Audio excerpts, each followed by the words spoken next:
Picture this. A woman named Priya spends her Saturday at a friend's birthday party. The food is good. The people are kind. Nothing bad happens. No argument, no awkward moment, nothing she could point to and say, "That's what tired me out." And yet, driving home, she feels completely empty. Not sad, just drained, like someone quietly unplugged her. If you've ever felt that exact thing, tired after a perfectly nice gathering, with no obvious reason why, you're not broken. And you're not antisocial. There's real psychology behind it. Let's look at what's actually happening. Here's the first thing worth clearing up. Feeling drained around people has almost nothing to do with whether you like them. Priya loves her friends. She wasn't faking a good time. She genuinely enjoyed the party and still came home exhausted. This points to something psychologists have studied for decades. The difference between introversion and extroversion isn't really about liking social contact. It's about where your energy comes from and where it gets spent. For extroverts, social interaction tends to be energizing. It replenishes them. For introverts, social interaction, even pleasant interaction, tends to cost energy, which then needs to be refilled through quiet, low stimulation time alone. Neither pattern is better. They're just different operating systems.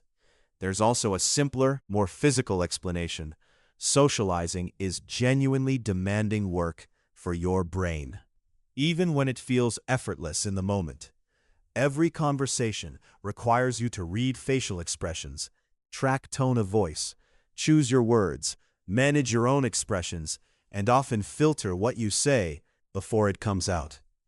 Researchers who study social cognition have found that this kind of real-time processing draws heavily on the brain's attention and self-regulation systems, the same systems that get tired from any sustained mental effort. For people who are more sensitive to stimulation, sound, movement, multiple conversations happening at once, a party isn't just fun, it's also, quietly, a lot of continuous processing. By the end, the tiredness isn't emotional exhaustion. It's closer to the mental fatigue you'd feel after a long day of focused work. Notice that Priya didn't feel this way after coffee with one close friend the week before. Group settings tend to drain people faster than one-on-one conversations. And there's a reason for that too. Your brain isn't just tracking one person's expressions and words. It's tracking several people at once, along with the shifting dynamics between them. Who's annoyed? Who's bored? Who's about to interrupt whom? This is simply more information to process simultaneously, which means more cognitive load, even in a friendly, low-conflict setting. This is why many people who feel completely comfortable in deep one-on-one conversations still find large gatherings exhausting. It's not a contradiction. It's a difference in processing demand. So what do you do with this, practically? Notice it's normal, not a flaw.